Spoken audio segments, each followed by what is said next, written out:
Hello વિદ્યાર્થી મિત્રો, હું છું doctor Salman Jaba from Brightmate institute. I am a physics teacher from Brightmate institute.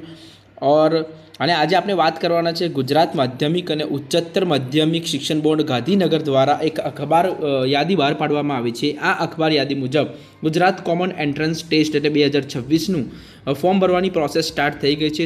સૌથી પહેલાં આપણે જાણી લઈએ જે વિદ્યાર્થીઓ ધોરણ 12ની પરીક્ષા આપવાના હોય 2026માં, કાં તો જે પાછલા વિદ્યાર્થીઓ ધોરણ 12 પાસ થયા છે તેવા વિદ્યાર્થીઓ માટે ગુજકેટની પરીક્ષા અલગ અલગ ક્ષેત્રો માટે લેવામાં આવે છે.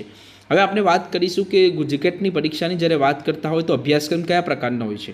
તો ગુજકેટની પરીક્ષામાં જે અભ્યાસક્રમ હોય છે એ ધોરણ 12નો સિલેબસ હોય છે. ધોરણ 12ની પાર્ટ 1 અને પાર્ટ 2 બધા સબ્જેક્ટ એટલે કે ફિઝિક્સ, કેમેસ્ટ્રી અને બાયોલોજી. અને જો એ ગ્રુપના વિદ્યાર્થીઓ હોય તો એને ફિઝિક્સ, કેમેસ્ટ્રી અને મેથેમેટિક્સ કરવાનું રહેશે. હવે આપણે વાત કરીએ જે વિદ્યાર્થીઓને ડિગ્રી એન્જિનિયરિંગ અને ખાસ ડિગ્રી, ડિપ્લોમા, ફાર્મસી અભ્યાસક્રમોમાં પ્રવેશ મેળવવા માગતા હોય તેવા વિદ્યાર્થીઓ, ચાહે ગ્રુપ એ હોય, ગ્રુપ બી હોય અથવા ગ્રુપ એ બી હોય, એવા વિદ્યાર્થીઓના ઉમેદવારો માટે લેવાનાર Gujarat common entrance test GUJCET 2026નું અખબાર યાદી બહાર પડી છે. તે મુજબ ઓનલાઈન આવેદનપત્ર ભરવાની સૂચનાઓ વેબસાઇટ એટલે કે www.gscb.org પર મૂકવામાં આવશે. હવે આપણે વાત કરીએ કે આ ફોર્મ ક્યારથી ભરવાના ચાલુ થશે. તો ઓલરેડી આ ફોર્મ ભરવાની શરૂઆત થઈ ગયું છે. આજે તારીખ છે 16/12/2025 એટલે કે આજથી જ ફોર્મ ભરવાનું સ્ટાર્ટ થઈ ગયું છે અને લાસ્ટ ડેટ છે 30/12/2025 સુધી.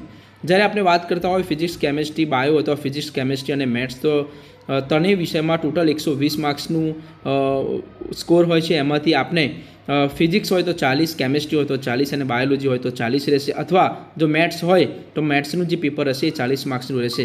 તો વિદ્યાર્થીઓ માટે સિલેબસની મેં જે પ્રમાણે વાત કરી એ મુજબ ધોરણ 12નો સિલેબસ રહેશે. તો આ તમામ વિદ્યાર્થીઓને વિનંતી છે કે બધા વિદ્યાર્થીઓ તેની તૈયારી તો કરે જ છે. જે ગુજરાત બોર્ડની તૈયારી કરો છો એની સાથે સાથે એક્સ્ટ્રા જે પ્રીવિયસ યરમાં પૂછાયેલા ક્વેશ્ચન છે એનસીઆરટીને સારી રીતે કરવાનું, તો તમારે ગુજકેટની પ્રોપર તૈયારી થશે.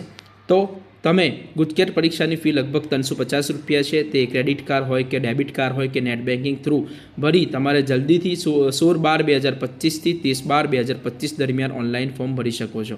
પહેલાં એવું આવશે કે ફી જે તમારે છે ઓનલાઈન એ એસબીઆઈ બ્રાન્ચ પેમેન્ટ અથવા ઓનલાઈન પેમેન્ટ દ્વારા દેશની કોઈપણ એસબીઆઈ બ્રાન્ચમાં ભરી શકાશે. અને ફી ભર્યા બાદ જ સંપૂર્ણ આવેદનપત્ર ફરજિયાત ભરવાનું રહેશે. ઘણા વિદ્યાર્થીઓને એવું હોય કે મેં ફી ભરી દીધી એટલે મારું કામ થઈ ગયું. ના, ફી જેવી ભરશો એના પછી તમારે ઇન શોર્ટ ફોર્મ ભરવાનું રહેશે. એના પછી સબમિટનો ઓપ્શન આવશે. સબમિટ કર્યા પછી આ ફોર્મ માટે તમે, મતલબ આ એક્ઝામ માટે તમે એલિજિબલ છો. Thank you so much.